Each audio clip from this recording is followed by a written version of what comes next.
So when I raise my knowing to believing, I've raised the frequency of my consciousness, which drives through the etheric blueprint cellular development. The blood that runs in our veins, if you look it up, is congealed light. It's trapped light in the density of 3D bodies.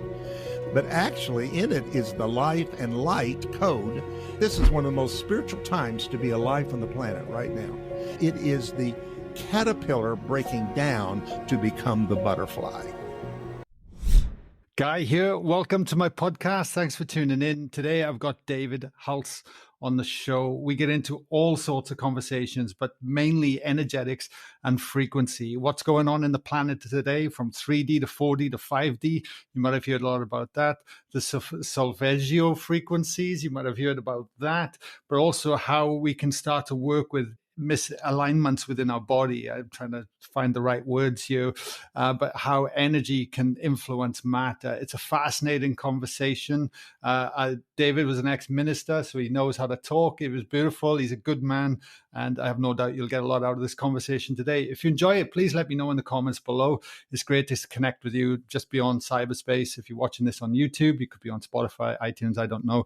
And there's links below as well if you want to find out more what we're up to around the world. I've just got back from Europe. Portugal was amazing. Zagreb, the event there we did as well, was amazing. We just run retreats and workshops in Europe, if you're wondering. And we're back, and I'm up and down the country here in Australia. Anyway, there's also other stuff below. Anyway, I don't know. I'm rabbiting now. Enjoy this conversation, and I will see you soon. David, welcome. Thank you. Thank you for having me. I'm looking forward to our time together. Likewise, thank you so much for coming on the podcast. It's fascinating because, as you can imagine, when you have a platform to share with people and have conversations like yourself, as it gets momentum, a lot of people ask to come on, and your team reached out, and I instantly went, "Wow, look what this guy is doing." Well, it's just that connection sometimes that we make, you know. Totally, and I was like, "I got to know more. I got to know more." Good. So the question I always ask everyone is, if you were, say, at an airport or at a cocktail party and somebody asked you what you did for a living or how would you pass your time, what would you say to them if they're a complete stranger? Well, I'm on a quest. Have been for many years as a young child, but I wanted to know the basic questions. Where'd I come from? Why am I here? And what is my purpose, and where am I going?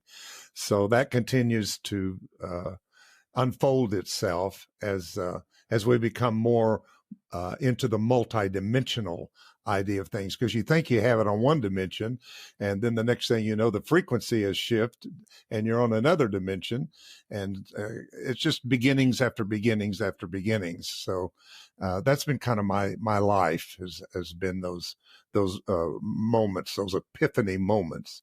Yeah.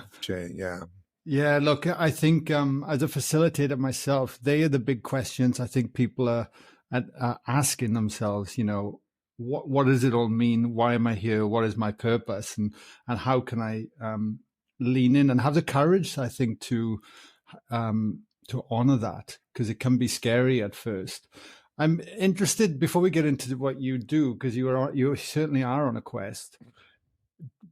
How did you end up doing what you're doing? Was there a breakdown to breakthrough kind of thing? Was there a spiritual awakening? What happened on your journey? Because somebody clearly is as passionate of what you do. There's always a story behind it, you know? Oh, I am a living story, no doubt about it. Well, actually, it begins very early in life.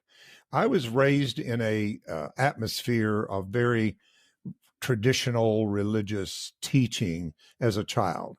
And I was drug around to all these healing campaigns. And I sat there at around 10 or 11 years old, and I said, why are some people getting healed and some not? Because I didn't work with the teachings of an outside God who loved us all, treated us all alike. And I thought, well, that's not what is happening. So the seed was planted in me at that time, because I continued to try to find out that answer.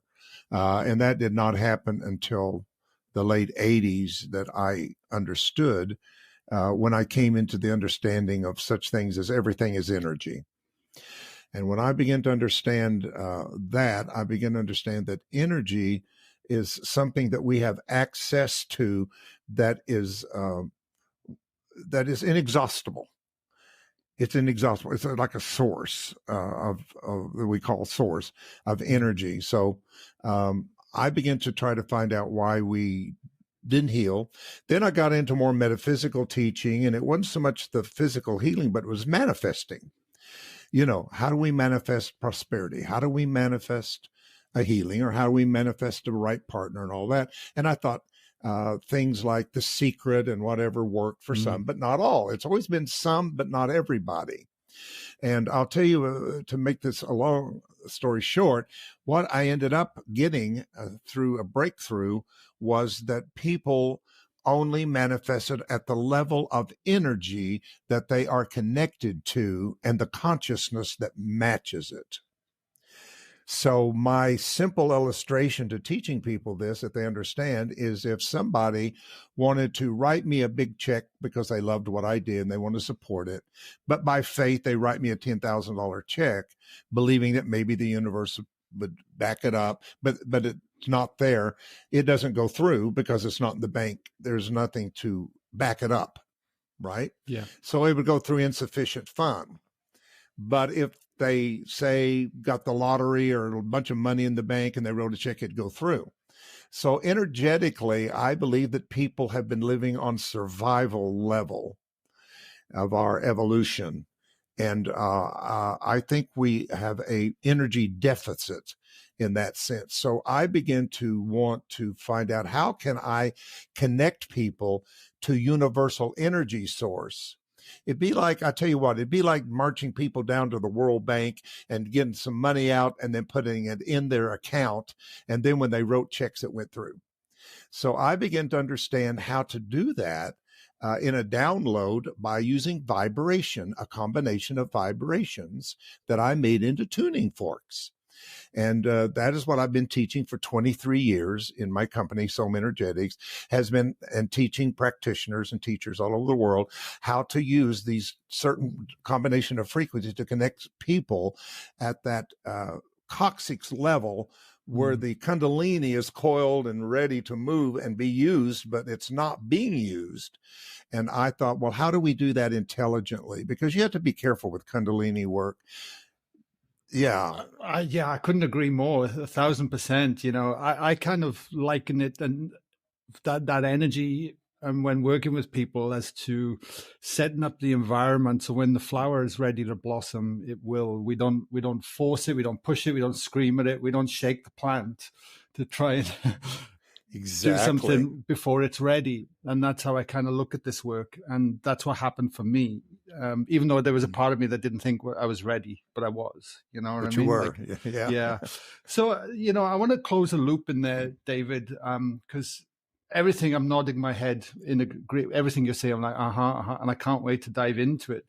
But you spoke about, you had a direct experience where you realized everything was energy, because I think most people that I come across love the idea of it. They read books on it, but haven't really embodied it or understand it from a deeper level. Yes. Is that what happened to you? Well, you know, sometimes it takes something outside of ourselves to resonate our own innate intelligence and wake it up. And for me, it was just reading a little bit about quantum physics. When I started dabbling into that, and I started reading Einstein and Max Planck and some of the early ones, they made a statement that just resonated with me. It's like my brain went, what? But my mind said yes. So I knew there was a difference between what was going on in my mind and my brain. They weren't the same thing. So what it was a quote that says, about matter, we've all been wrong. There is no matter, only energy vibrating at frequencies that are perceptible to the five senses. Now, that's a mouthful, but it is so powerful. Again, everything, there's no matter. That's why the Eastern people call it Maya or illusion, because it's only frequency patterning the field of energy. So I thought, okay, if everything is energy, and what happened, I'll tell you, that was really, for me, was a shift out of the body, mind, spirit model. And that has served us well. But it still is taking three things and trying to make them separate when it's not. It is three forms of the same thing. So if you'd use, say, steam, water, and ice, that's a simple one. And you see three different forms, but they're all six-sided water molecules at different temperatures. So that changed everything for me, is seeing the whole thing. And of course, I was a part of what we call the within movement, that everything is within you. The kingdom is within you. The spirit is in you. The presence is within you. Everything you need is within you. And we kind of ignored the body. And I decided, no, the body is an energy system as much as any part of me. And that's why I named it soma, which is the Greek word for body, mostly used throughout some of the texts of the sacred scriptures. So that just changed everything for me, to see everything from an energetic level and how it's all connected in one thing. And therefore, using frequency and vibration, we can change the form of the energy, but we can't destroy the energy. Got you. So, yeah. So 2 questions for you then, David. Or I'll try and keep it one. I get carried away. That's okay. I do too. So when you talked about when some people were healing and some people weren't, is that because then of the energy that is not flowing freely, or that the frequency isn't where it should be? And is that energy happening, or I guess denser, because of our circumstances, our traumas, our ancestors? Like, there's so many facets to these things that that people talk about. I'd love to know what your thoughts are on all that is. Well, I call them energy discrepancies. Now, most people use the word blockage, but that's been so overused, I think, now that we need to look at it differently. But yes, I think there's several things that in my teachings of the classes that I teach, that one, you have to discern what's going on with the person. Everybody's different, and what they're dealing with is usually a different thing. It can be the fact of deep emotional patternings in the subconscious, of unresolved issues that people go through who have been abused, or grief, or something like that. That's one thing. Another thing that I've found out is that some people don't heal because it's not their stuff. It's coming through the ancestral story. Mm-hmm. So before I got into vibration and tuning forks, actually, I was led into doing DNA activation work back in the 80s. Well, I didn't know that. And this is before Bruce Lipton gave us the fact of epigenetics and the fact that we're not set in stone. But I knew that somehow, that you could manipulate, for a better word, DNA. That didn't you don't have to carry the story of your ancestors. There's a saying I read somewhere, I don't know, in some of the texts, but it said, "I see a generation to come that will not walk as their forefathers." Oh, and I thought, and think about the word gene or generation. So is there a new code and genetics in us that's ready to be awakened by the right combination of frequencies that are like keys that opens up a way? Now I'm going to get this. I'm going to say this out of this world that we've been put into, this simulation, this matrix that we're caught into and being manipulated by all these downloads of programs, including politics, religion, and everything else. I think the way is not to fix it. Now, this is what I disagree with a lot of people. Most healing modalities wants to fix it.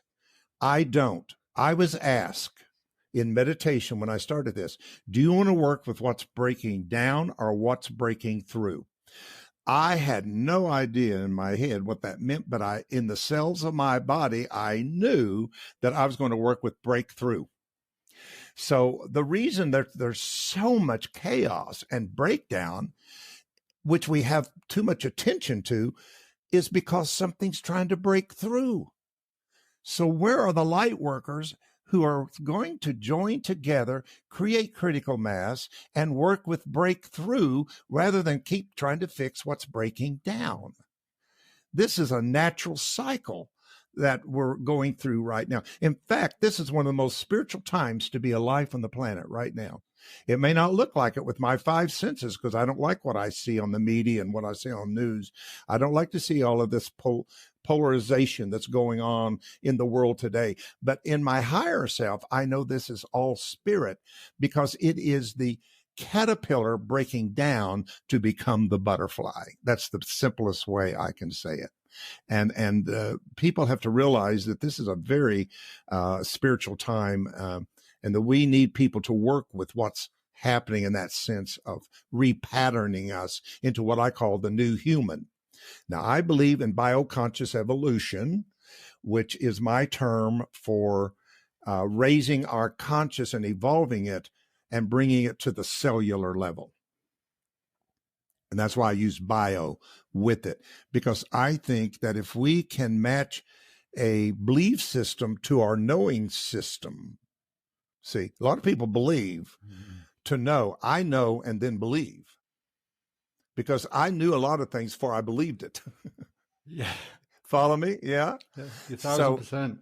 So when I raise my knowing to believing, I've raised the frequency of my consciousness, which, get this, drives through the etheric blueprint cellular development. So this is how we're going to raise ourselves to be this new body of light, because the blood that runs in our veins, if you look it up, is congealed light. It's trapped light in the density of 3D bodies. But actually in it is the life and light code. And once we raise ourselves, we will have this light shining in us. We'll be beings of light. Now, some call this the Merkaba. Or the Merkaba, yeah, the light body, which is already in us, but we haven't released it yet to become the light body. So anyway, I hope that makes some sense to you, but that's kind of my vision of this. I am nodding my head like it's in agreement with everything you say. Not that I just want to, but the fact is that there's a couple of points I want to reiterate for everyone listening. Is, you know, I don't watch TV, I don't watch the news. I actually give it no energy at all. And the only thing I focus on is obviously within my family circumstances and what I can do to help facilitate and help people that are ready to step in and lean in to this work. Yes, because I want to see a better evolution. And I think we definitely get caught into that trap of, like you say, we keep pushing against, resisting against the very things that we don't want, as opposed to just focusing on the very things that we want to create in our lives and focus our energy there. It's a really important point. And you know, the old saying is what we resist persists. So they don't understand to be against something is to really feed it with energy. So we need to be in a neutral state in which we judge nothing right or wrong, good or bad, and just let it be what it is and trust the intelligence that everything is going toward the higher good of the evolutionary process. Yeah. What, like, I've got some notes here, you know, what's going on in the planet then? Because we often hear about, we're going from 3D to 5D, the frequencies are changing. Some people are not even aware of that. And you either hop on and go with it, or if you resist, then you're resisting something that's going to cause more pain and suffering, evidently, or eventually. To what's happening. How do you see this from your perspective, what's happening? Because it is an incredible time to be alive. I couldn't agree more. Yeah. Well, I think the 3D, 4D, 5D is a language that we use. You know, a language is symbolic. So I think we have to be careful about taking stuff too literal. I do use the idea that I live in a 3D density world. Which is my physical body mental level. And I do talk about 5D as a level of consciousness that we are trying to evolve and to attain to. What's not being talked about is 4D.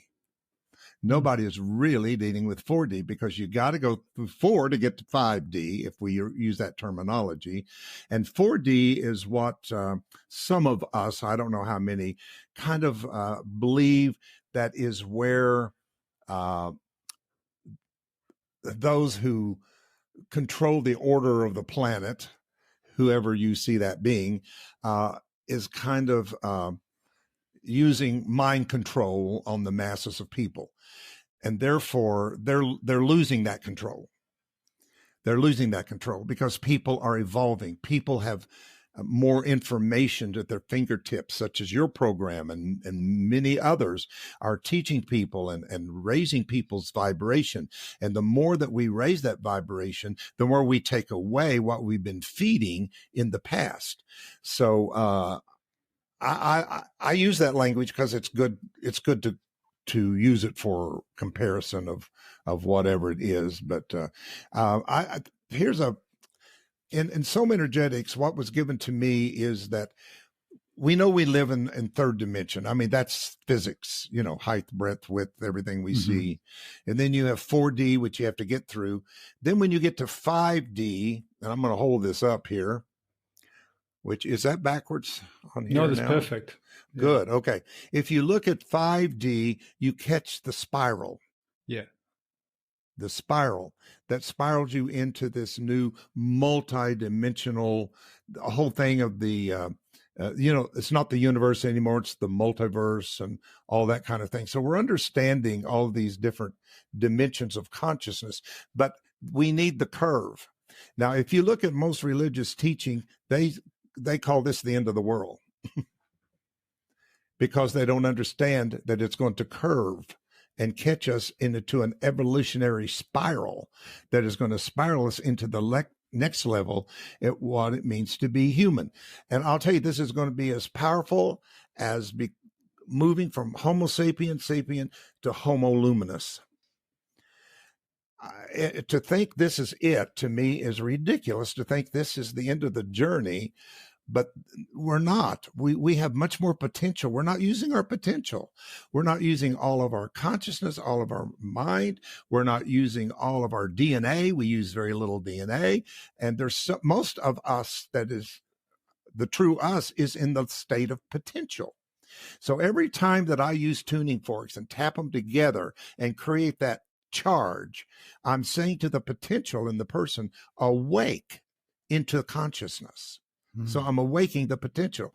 Whereas everybody keeps trying again to fix that 10%, 5%, or 3% that we're using all the time and not exploring the uncharted territory of our possibilities and attention, which is trying to wake up in us.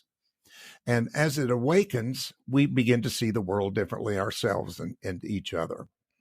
Amen. Yes, 1,000%. It's when you say the luminous body, I can, because of my experiences, I can completely relate to that. I've had dozens of mystical experience where I've actually felt that light coursing through my veins. It's a very real, visceral thing. And on my journey, there's felt like an adaptation within the physicality to allow that to I guess run through my body easier and be more sensitive to it beyond the five senses. It's like an awareness that you continue to develop, but there's a physical change going on as well at some level. Yeah. Oh, you're right? Saying it very well. You're saying it very well. That's what I like to hear. Okay. Yeah. You got it. You got it. So the question I have for you then, should people fear this? Because it's an unknown, it's change. It's coming, whether people believe it or not. That's what I believe, and it's happening. So we can either like surrender into this and nurture it, or we can continue to resist and go in the old paradigm. And I believe it's because there's parts of us that are fearful of change and fearful of leading into that. Yeah, that seems to be a trait of the third dimension human, I call it, is because so many things have built fear into us. Fear of the unknown, fear of the unfamiliar.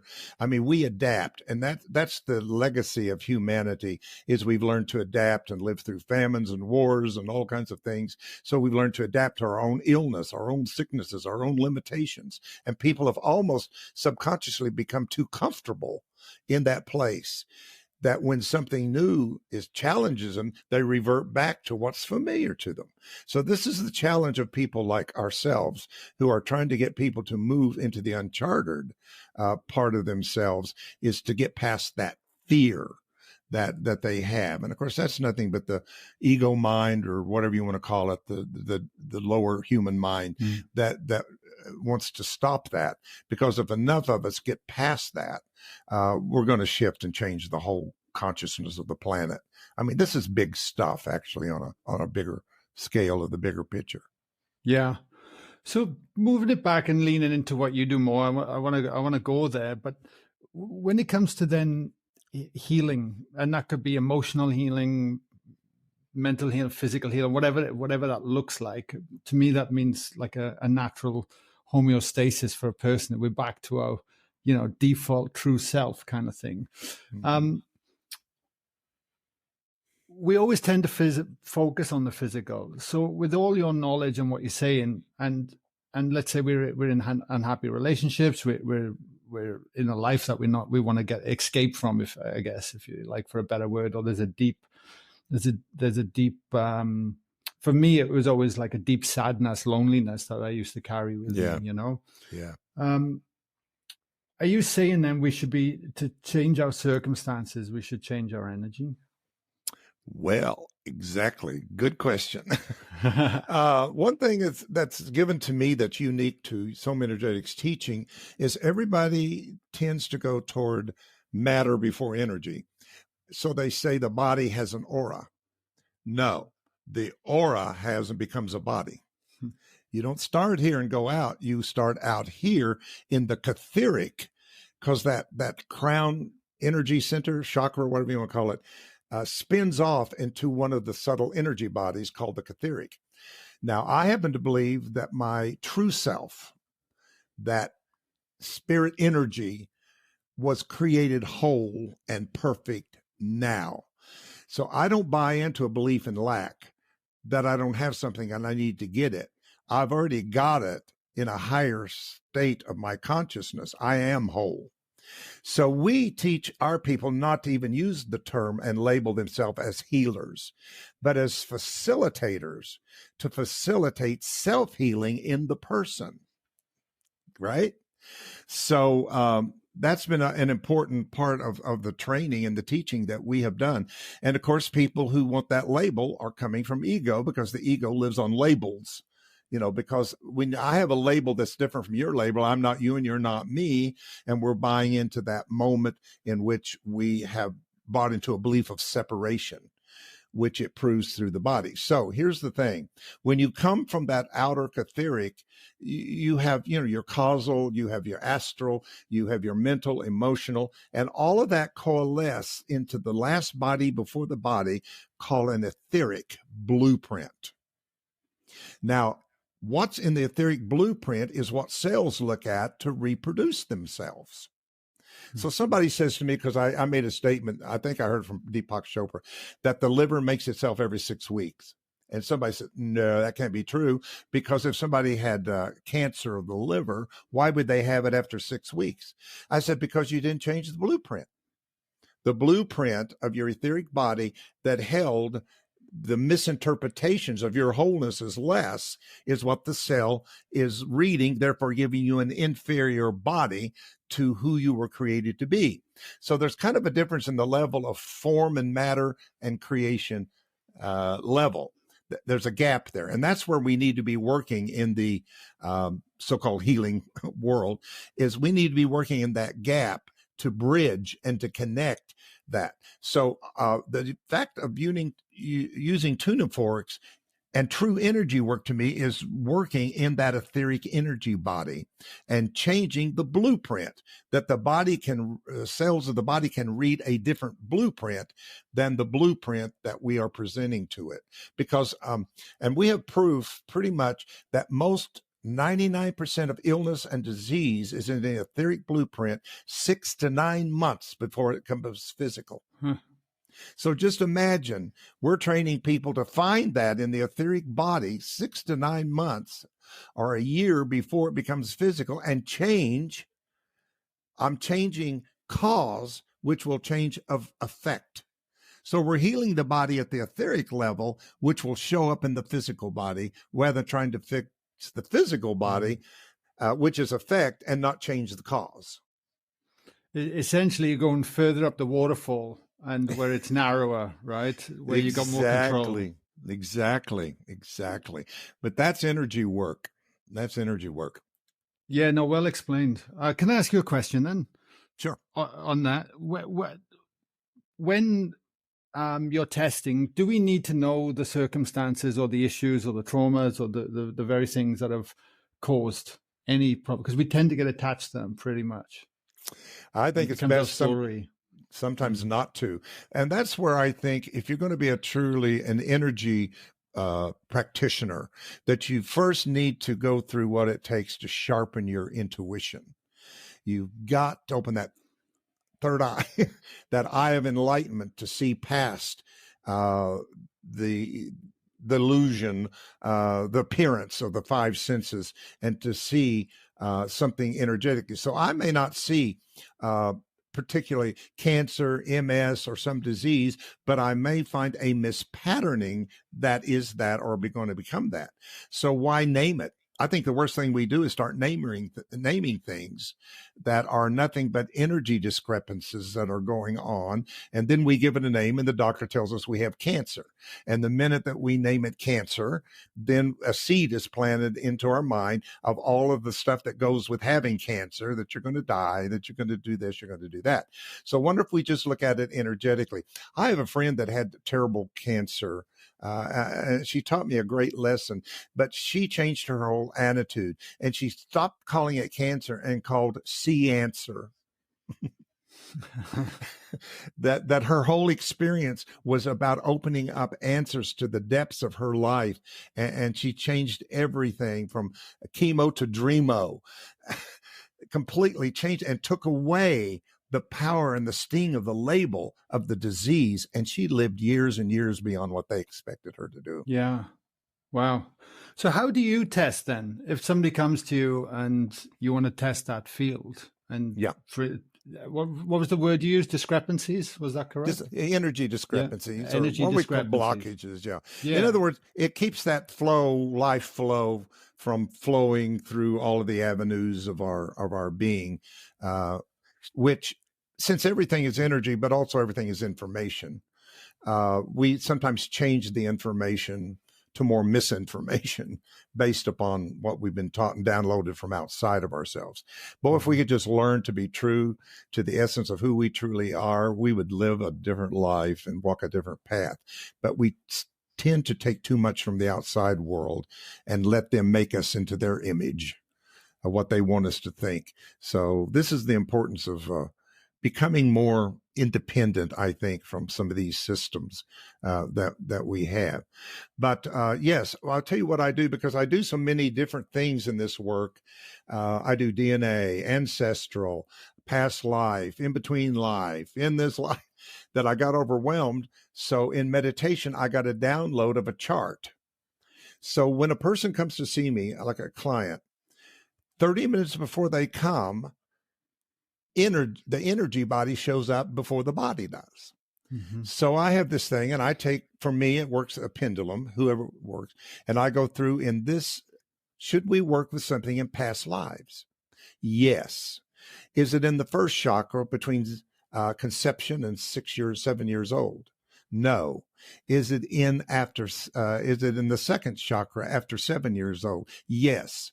4, 5. Yes, 5 years happened. Now, again, I don't have to know what happened. I just know that something has happened that has stopped the flow of them being able to heal from that emotional or physical situation. Then I go in and say, is it a past life issue? Maybe not in that session, no. But it's an ancestral. That's why they can't find an answer to heal themselves, because it's not theirs. It's something traveling, a myism that's coming down through the DNA of their ancestry. Yes, we are to work with that. How many generations back can we undo in this session? 10, no, 8, 7, 6. Oh, 6 generations back, we can unwind the ancestral generations to clear that. So what I'm saying to you, I have to customize each person to whatever the higher intelligence wants us to work on, rather than me just dive in there and do my thing of what I think it should be. And another thing that I want to say is it's important with anybody out there that is working with energy, be sure and honor the contracts and agreements of the person before they came into that incarnation. Because some things that you think you want to heal and fix is very spiritual, and teaching them and driving them toward their destiny. And you don't want to uproot that. You want to give them the strength and the wisdom to understand why that is in their life, so they can learn the lesson, and learning the lesson will free them from the symptom. Yeah. Wow. So let's say you've gone through that process with people, and they walk through your door, and you think, okay, I need to work on the second chakra. You know, there's been 3 generations of issues coming on here, and what do you do with them? Is that where the tuning forks are coming in, or are you using a combination of many modalities? It seems like, you know, you've got quite a few tools in your toolkit.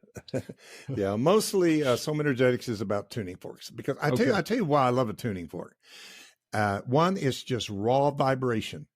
Now, when I get vibration through music or whatever, it attaches me to emotional. I feel sad, happy.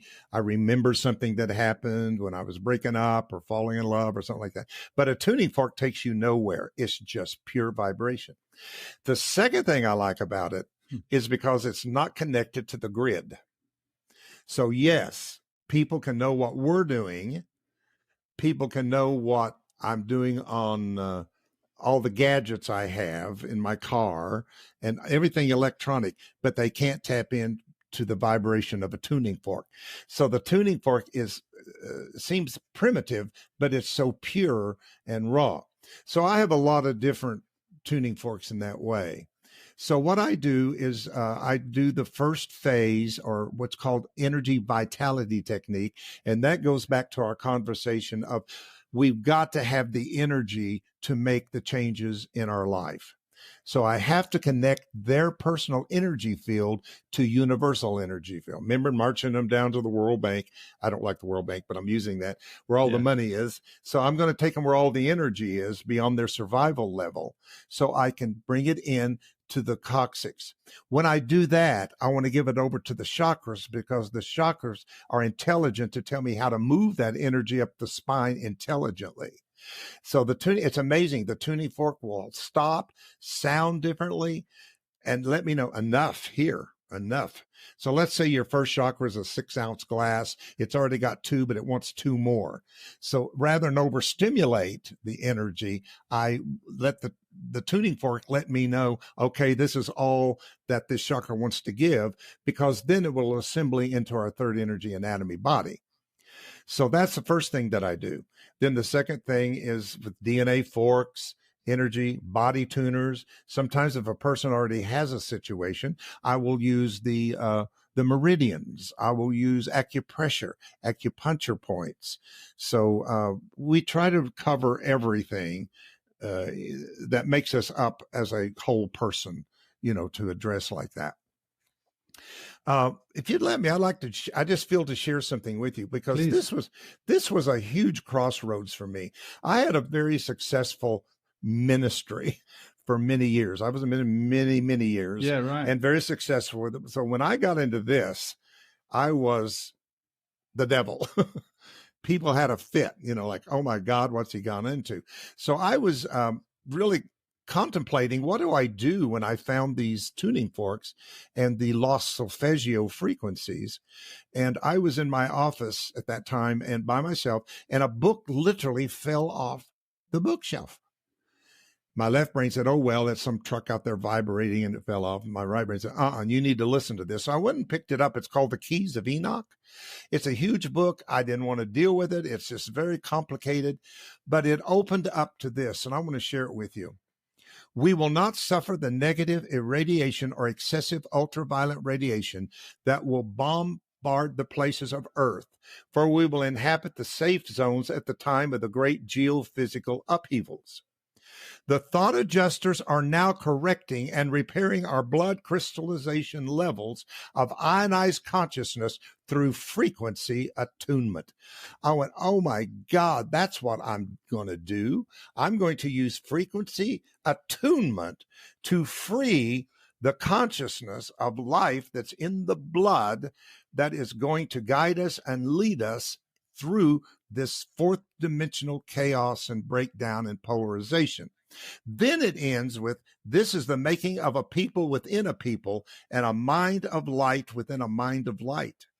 This change, the physical flesh, the temple of the higher garment, will receive a new garment of light. That was 23 years ago, and that gave me the strength to step out and to say, okay, I'm opening myself up for the downloads on how to use these tuning forks to assist people to make an easier transition into the next level of their bioconscious evolution. Beautiful.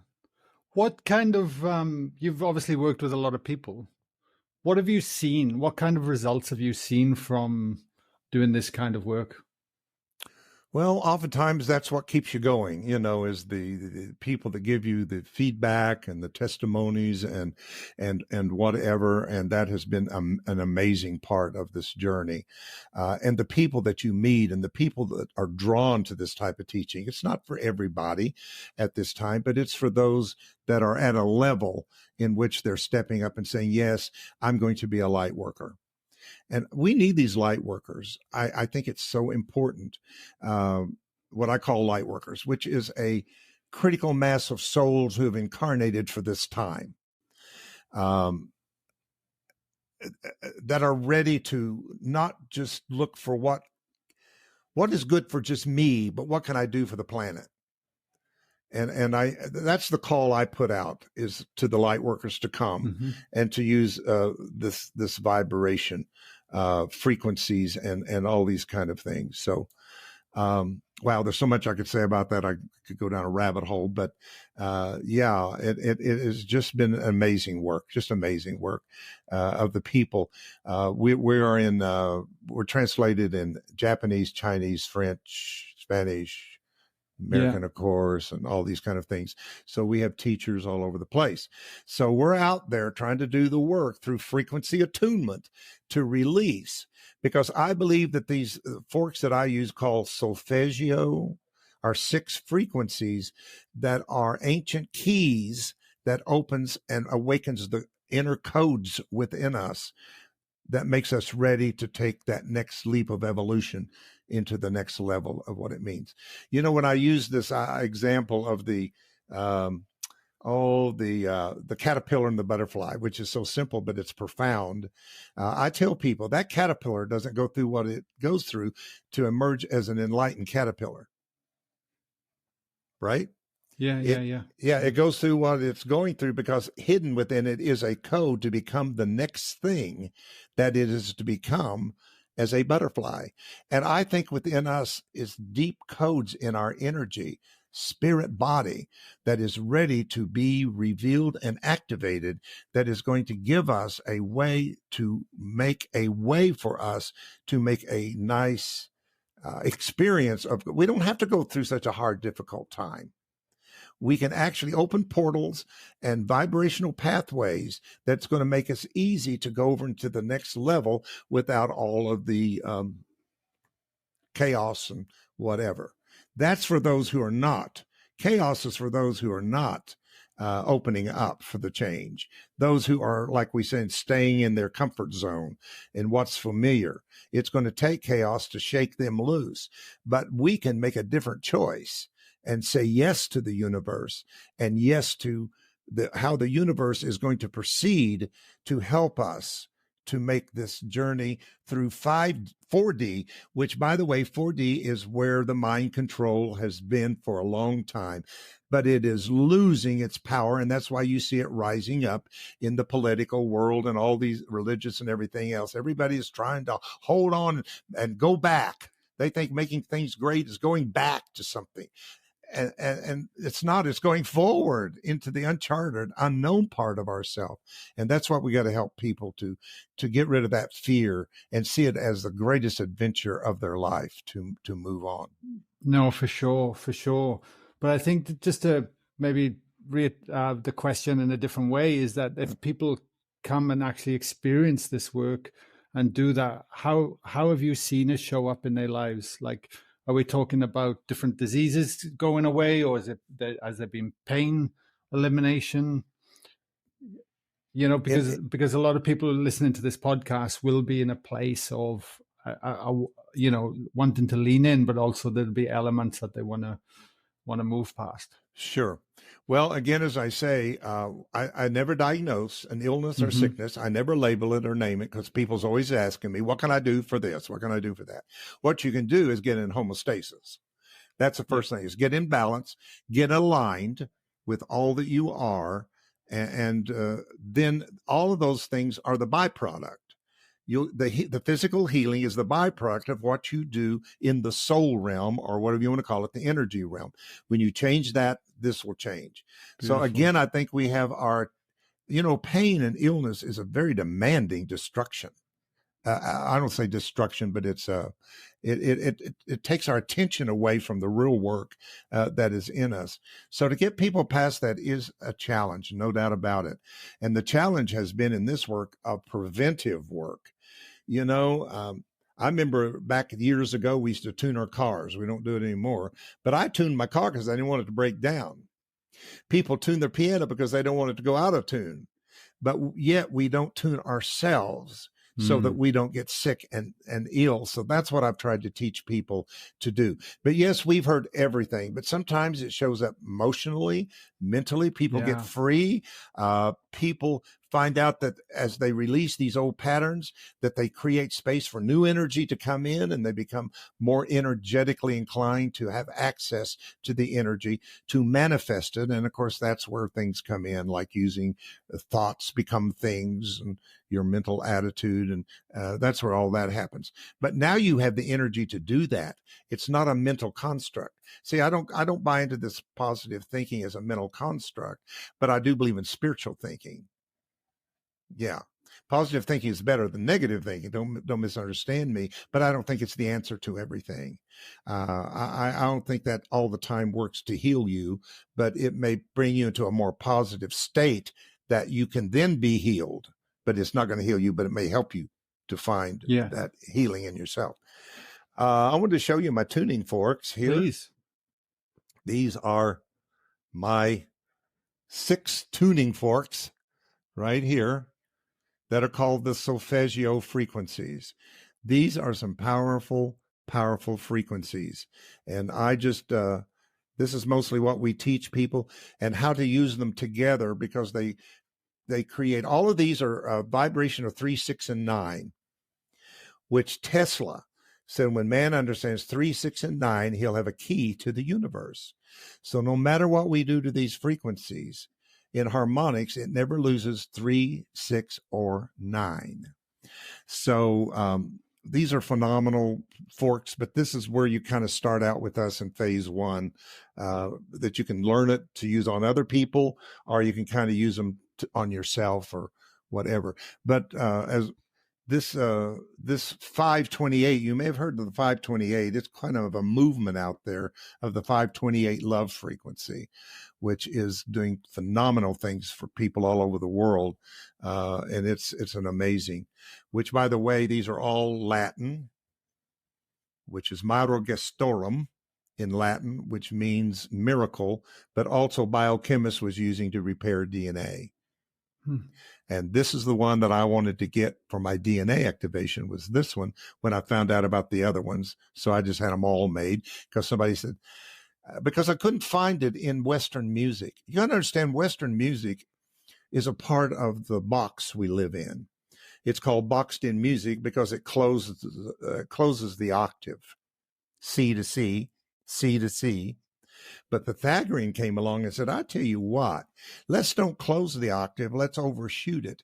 And when he did, he found the spiral between planets and all of the heavenly bodies and brought it down into music and sound and started using it in his mystery school and started healing people and whatever. In other words, he brought heaven to earth through vibration and sound. So these frequencies are just tremendous, and we could talk about that maybe another time and get into them. But you can get on our website and you can see a whole lot about them on someenergetics.com. Yeah. Beautiful. I just got to ask you though, because you hear it all the time and you already touched on it, and it could be just a brief answer. But what are Solfeggio, if I pronounce it, frequencies? Because you hear that word all the time. It's buzz, you know, and it's like, well, what does that mean? Yeah. Well, Solfeggio was a system of sounds or vibrations that was used in ancient times. We really don't know how far they go back. Egypt, into the Greek mystery schools, and finally it ended up in the pre-Christian Catholic Gregorian chants. Now, this is before Nicene, the 4th century, when it was organized into the Christian church. That was a whole different group of people. The Essenes, the Gnostics, Kabbalah, all of those things are pre-organized religion. So they were using this and singing these songs, and they were having all kinds of experiences. They were finding the divine in themselves. And of course, when the church decided to go fear-based, they shut this down and closed it up and changed the tuning of these frequencies. Then they were rediscovered. Finally, after the 17th century, they were found again in 1974. And that's when I read about them and I thought, I really want to know more about this. So I couldn't find these frequencies in any Western music. So someone just said to me out of the blue, you can have a tuning fork made in any frequency you want.